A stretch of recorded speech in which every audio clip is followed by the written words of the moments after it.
right, so the summer of 2021, the Japanese gaming magazine Famitsu basically did an interview with Tetsuya Nomura and Motomo Toriyama. Definite, two names that definitely come to mind when you hear the name Square Enix.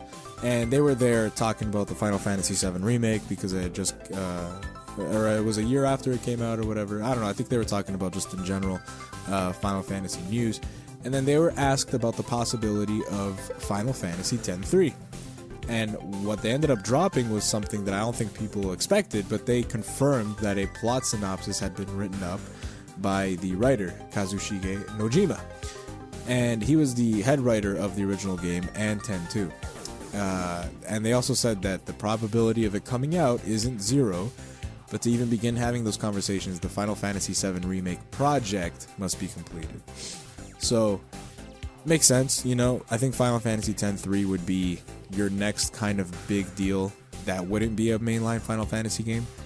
And having the Final Fantasy VII Remake complete probably would be a smart idea. You don't want to take on too much and, you put out like all these Final Fantasy games and confuse the shit out of people, at least the casuals. The original Final Fantasy X development team are all still working for Square Enix for the most part. I think that if X-3 were to happen, it would probably retain the original atmosphere and feel of the original game. So that's not my issue. But the issue I face is what Square Enix has done to the story, since the brilliant ending of the first one. I played X-2 about a year and a half ago, I think, at this point. And overall, I enjoyed it, especially when it came down to its world and music and the gameplay, which I eventually really liked.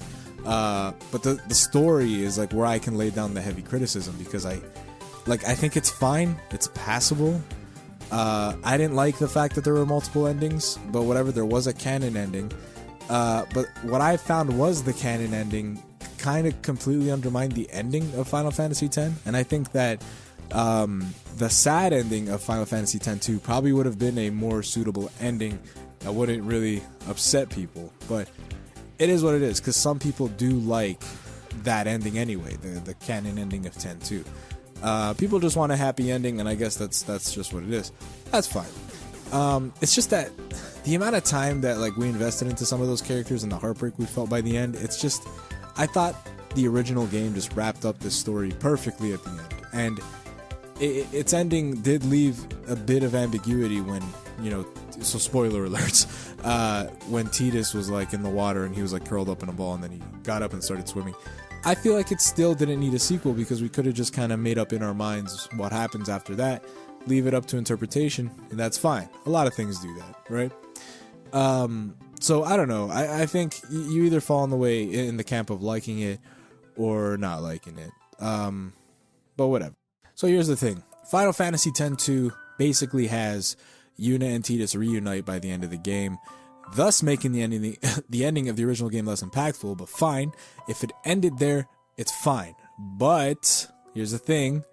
There were 2 more pieces of media that continued this story, after the games. There was a Final Fantasy X 2.5 novella. We'll go over that one first. Not much to say about it, but I'll sum it up. I think it only came out in Japan. But what's been interpreted is basically this story takes place between the moment Yuna and Tidus reunite in Besaid to the last scene of them in Zanarkand, right? Basically, Yuna and Tidus take a boat ride together to travel the world, and they go to a cabin, to get their freak on. I swear to God, this is where it's going. The weather takes a turn for the worst, shipwrecks them on an island, right? All of a sudden, a brown, leathery ball, I guess, hits Tidus in the back of the head. He turns around, sees it on the floor. He kicks it, and explodes.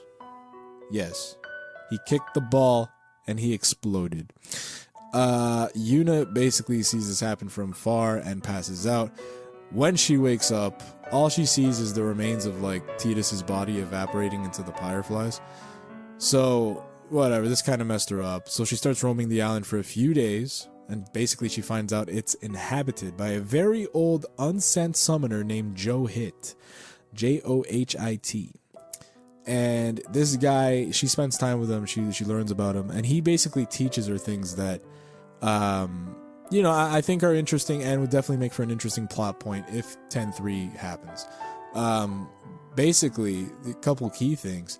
The Al Bhed, being outcast, was artificially engineered, hence why they have their own language and look to them. They also used to be called the Bedals Ibsted. So that is interesting. You know, the Al Bhed in the game are a race of people, but they do dress a certain way, but they have their own language.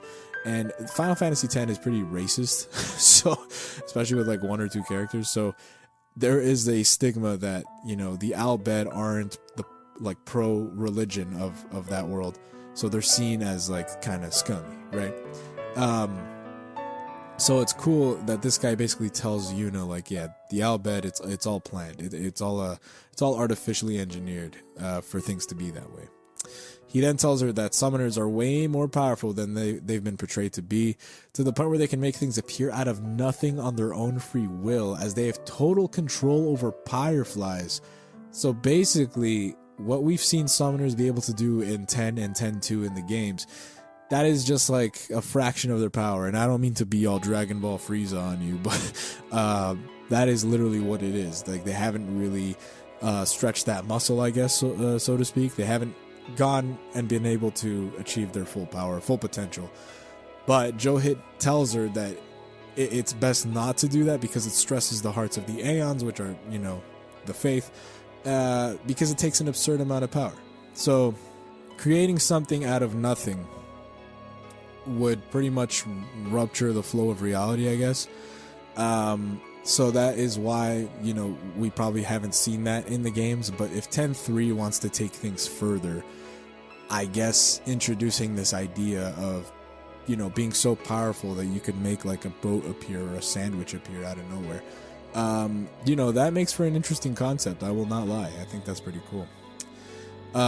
When she learns that she has control of the Fireflies, she starts to reconstruct Tidus, and that's when the Zanarkand reunion happens. So Tidus died in this story when he kicked the ball and exploded.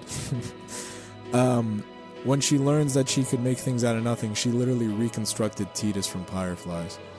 And that is when we see them at the very end of 10-2. There's like like the two ending scenes of 10-2, there's like a space in between where this happens. At the end of 10-2, when they're in Zanarkand, like embracing each other as if they just saw each other again for the first time in a while, that's because she just put them back together. There is a catch though. He can't ever find out what she did, or else he basically will die and disappear, probably for good this time, I'm betting. So that's basically the story of what happened in the Final Fantasy X 2.5 novella. There was a second piece of media that I had mentioned, and it was an audio drama that was included in the Final Fantasy X and X-2 HD remasters that came out in 2013. That's the most modern way to play the games. Like, they ported it to PS4, Xbox, Switch. Like, these games are pretty accessible thanks to those remasters. So you can listen to that audio drama if you own those remasters. That audio drama was called Will, and I'm not going to spend too much time. Like, I didn't make any notes, so I'm going to go to the fandom. I'm going to read the story because the story isn't really that long at all. And I'll give my own opinion on it. And by the way, shout out to Final Fantasy Peasant on YouTube and the Final Fantasy fandom pages. That's where I'm getting primarily this information. So basically, what happens in Will? Well, there is a new character named Chuami, who is a 17-year-old girl, member of the Spira Council. Remember, 10-2, they remade religions and all that shit.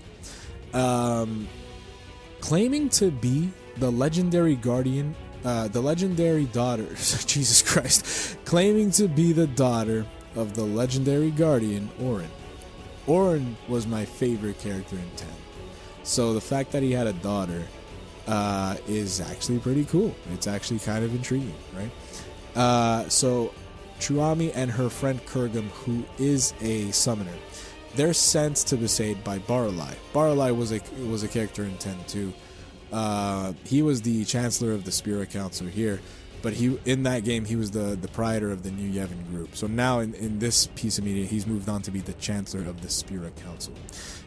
He basically sends them to meet with Yuna.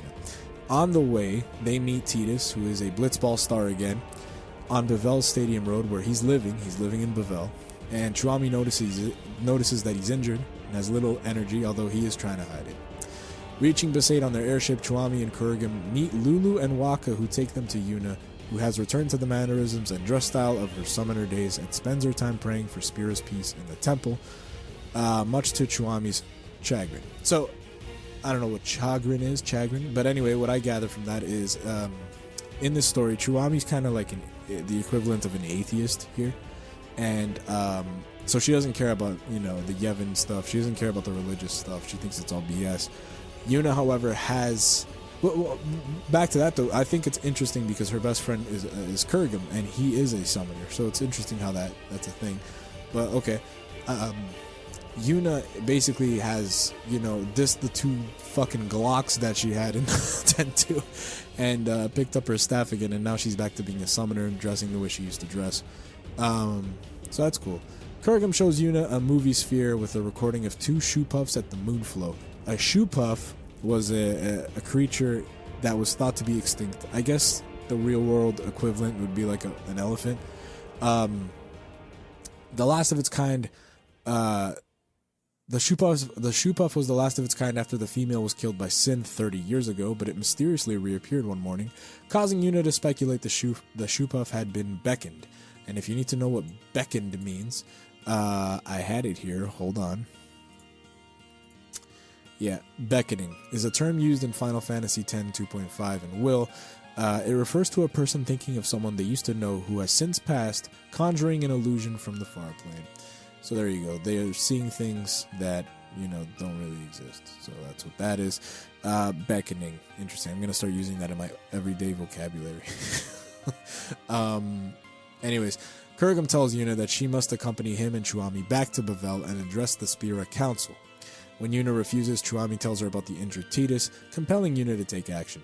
When Lulu overhears Chuami mentioning being Auron's daughter, Lulu confronts her, saying that she doesn't even look like him, and that many people have claimed to be the children of Auron, Jecht, and Braska. Chuami says she takes after her mother, who wouldn't have lied to her, but Lulu says Chuami would remember meeting Auron, and that he would have mentioned having children since he wasn't the type of person to hide such a thing, which I think isn't good writing, because to me, Auron was one of the most mysterious MFers of that game, and only told, like, a certain amount of information, whatever he thought needed to be told. He would never give you the full story. To me, it doesn't surprise that he didn't mention he has a daughter. So, there's that. But, okay. With this, Kurugam and Chuami's airship, though, needs repairs, so the pair, Yuna and Waka, journey to Bavel on foot, stopping at the Moonflow, and they see the shoe puffs and a crowd of onlookers where half of the people are illusions created by the Fireflies. They see a father and his daughter Meilu with the illusion of her mother, who answers Meilu's request for them to go home together, which stuns the group since the illusions normally can't hear or speak. Kurugam tries to send the illusions to the far plane, but stops after Yuna says they don't have the right to interfere with this reunion. Interesting. So now the Firefly, what makes up dead people in this universe, where, like, when they go to the far plane and they could actually see the deceased, now they're actually having conversations with them. So somehow this is advancing, and, you know, nothing's really explained in Will. Like, this isn't really the time or the place, I guess, to really go into the fact as to why this is happening.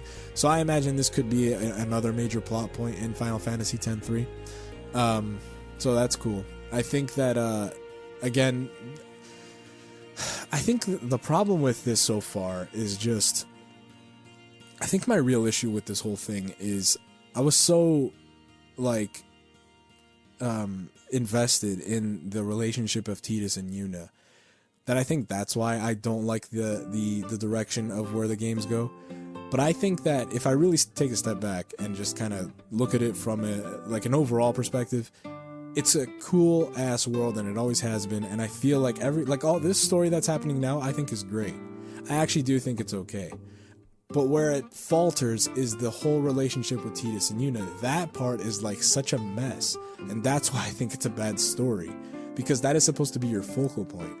But if you really look at everything else, you know, Auron's daughter's on the scene now. There's Faith talking.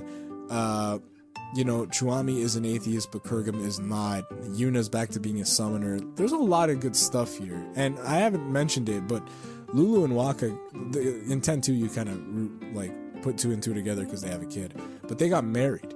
So, Waka married his brother's girl, which is kind of scummy. What the fuck? But anyways, let's go on with this story a little more. At Bavel, they find out that Sin has been reactivated, possibly beckoned by someone's wish. Yuna, realizing that the Eternal Calm was not to be after all, rushes to meet with Titus. Yuna, by the way, if I say Titus, I know it's Titus, but sometimes I'll say Titus. Excuse that. Yuna had previously told Chuami that Titus is her boyfriend, but when Chuami and Kurgum eavesdrop on the conversation between the two, it seems they are breaking up. Exactly my point. Yuna is jealous of Titus's friend Marfi, but soon tells him she doesn't care anymore and has already got another person she likes. Titus asks who it is, but Yuna tells him it's someone he doesn't know and leaves. Kurgum tells Chuami they should split up because he's in love with Yuna, and this makes Chuami angry and confused, but Kurgum tells her it's something that only summoners can understand. So this is where the story just gets a thumbs down, in my opinion. I think the handling of them breaking up is kind of like, it's just really, I don't know, it's just kind of bad writing to me. Like, it doesn't really explain itself a little more.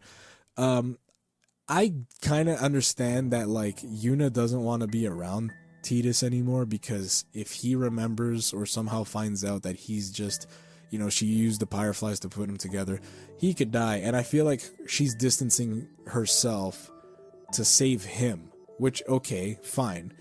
But I feel like it just could have been done in so much, because that premise alone is interesting, but the way they tell the story and the way it's executed is not. It doesn't like make for a good read here. It just sounds kind of dumb, and like not enough thought went into it. Like all of a sudden there's a Marfi, all of a sudden Kurgum's in love with Yuna, all of a sudden, you know what I mean? Like it just hits. And I understand it's supposed to be like a little short audio drama, but I feel like this whole story would have been way more accepted if they literally just waited till 10-3 was going to happen. If this was the story of 10-3, it would have been a lot more fleshed out, it would have been a lot more interesting, and because there's visuals to accompany the audio, it would also be a better experience overall because it would be a video game and not some half-assed audio drama. That is my opinion. I think that this has a bad reputation because it's like, what the fuck are we listening to? You know what I mean? Like, it doesn't take its time to explain things. It just kind of hits you with these story beats that they, in their head, make sense to them maybe, like the writers. But telling it to us, it's like, you guys got to understand, you put us through an emotional roller coaster with the last two games. So now it's like, this is just kind of a cheap cop-out in a way of getting them to break up for whatever reason, introducing two characters that, haven't really done much. So it's like, I think that what my ultimate, let's go on with the story. I'm going to finish with the story and then I'll go on to what my ultimate hope for this is. Okay. There's only a little more. Chuami and Kurgum part ways, with the latter accompanying Yuna and Waka, and the former returning to Besaid with Titus. When Titus asks Lulu about Yuna's new love interest, Lulu says she thought Titus would know Yuna better and tells him to figure it out himself. So obviously she was just bullshit. She says that if something else can be brought back, then Sin's revival shouldn't be surprising. After Titus figures out the meaning behind Lulu's words, they depart with Chuami in tow. On a ship with Lulu and Chuami, Titus says he wants to accompany Yuna and the others on her new journey, since he promised to be with her forever. Elsewhere, Yuna delivers a speech to a crowd in a stadium proclaiming she will defeat Sin once more. Holy shit, my god. That was whatever. It is what it is. This thing isn't this audio drama should have never been made, straight up. Look, I'm not gonna completely bash it though. I'm gonna try to be, like I said on the cafe, I'm gonna try to be a little more optimistic with this. Let's talk about it. Sin is back. Sin was the original problem in Final Fantasy X. They defeated Sin at the end, obviously, and now he's back, so he didn't stay dead forever as they hoped. Okay, adding Sin to the conversation, that's fine with me. It also adds another layer of who Sin is now. Like, who can Sin be? Is he just a monster now with no one controlling it, or is there someone in there? Because, in the original game, the summoner that would face Sin would sacrifice one of her guardians, his or her guardians, and he would become Sin, or the summoner himself would be Sin, right? In the case of Yuna's father, who was the previous summoner, Jecht became Sin because he volunteered, and Jecht is Tidus' father, of course. This is for casuals, newcomers. So whatever, that's a cool, compelling piece right there. Whether Sin is like just a monster that has no one in there, he's literally just a being, or if there is a being in there. So that's cool. I think that, I like Chuami. I do think that she could bring a level of interest and just, a fresh take on this story. Like, her kind of character, if maybe Orin, but like, I think her kind of character hasn't been seen yet in this world, so I think she's a breath of fresh air, to be honest. And, just the fact that she's kind of being accompanied by the characters of old, it's kind of cool. It's kind of like having Orin there anyway, but, through his daughter's eyes. Cool. I'm down with that. Kurgum, I don't really know much about Kurgum. Like, we don't really know anything about him. He's a summoner who's friends with her, and that's about it. And apparently he loves Yuna. Here's the thing. This audio drama has a lot of good ideas. Like we addressed Sin, the shoe puffs being mentioned about how, they're supposed to be extinct, but there's another one that appeared. Or not extinct. They're on the brink of it. There's like one left. Waka and Lulu's relationship is different now. They're married. They have a kid. Tidus and Yuna's thing is the crappiest part of this, but it is what it is. That's another thing that we could look to. And now there's like a Spira Council. So things have evolved for sure since 10.2. And I think that if you take this audio drama and just turn it into 10.3, obviously 10.3 would be a lot longer than this 22-minute podcast that I have going on. So they could take this little base story and just expand on it tenfold. Just go ham, like, don't follow this. For the love of God, do not follow this story. You need to go back to the drawing board with this little piece of story and just expand on it and make it make sense. Make us care about everything that's happening in here. And for the love of God, fix Tidus and Yuna's relationship. Or if they're gonna break up, like, just tell that in a better way. Like, it doesn't have to be so goddamn mundane the way they're doing this. Like, he has a friend named Marfi. Okay, give me some scenes with Marfi in the game. Kurgum loves Yuna and wants to pursue her or whatever. Okay, make that a scene. Like, make sure that happens. If it's something only summoners can understand, then give me some nice ass cutscene of like why that's a thing. Like, there's a lot that they could do here. The rumor currently is that it's either gonna follow this story, so something after, like, 10.3 will happen after this audio drama, or it will incorporate the stories of 10.2.5 and make the game out of that, and maybe, go a little further than this. I don't know. But the fact that, this story ends with Yuna delivering a speech saying she'll kill Sin again, that kind of sucks, because now it's like, maybe 10.3 starts with her journey to defeat Sin again, right? Which, now that I think about it, seems like a bit of a cheap way to kind of mirror the first game, but okay. Look, I think a few hours can be spent in the game, expanding on this little story here. I think it would do everybody a huge amount of good. I think it would probably make this story a little more cohesive and maybe even make me like it a little more. Like I said, there's a lot of good things going on here. New characters, new purposes, new missions, like new missions that will be in the game when this is a game. There's a lot of cool stuff here. But the Yuna and Tidus stuff is what is such a mess, and they need to fix that, or at least explain it better. Because I think, the joke of this is there was a and shout out to Final Fantasy Peasant who made sense of this. There was like a summed up meme of this story, basically. Not this one, actually, the 10.2.5. Where when Tidus kicks the ball and explodes, his head lands on Yuna's lap, which is like, you can't make this shit up. That is so bad. That clearly did not happen. So, there's a lot of just misconceptions with these two stories, and I feel like, 10.3 can really turn this around and make them at least make more sense. I'm not going to say the word good, Although I do think this can be a good story.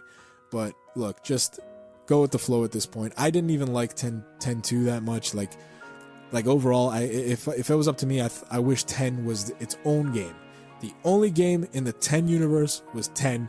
I would have been happy. But they went on and made 10-2. So now they're going to think of doing 10-3, or 10-3 is apparently full steam ahead. I don't know. According to this leak, it's going to be announced soon that it's in development. I don't know. But yeah, guys, I don't know. I think it could be good, but they have a lot of work on their hands, and I think they need to go back to the drawing board with this damn thing in particular, and just, go from there. Emphasize on this and go from there.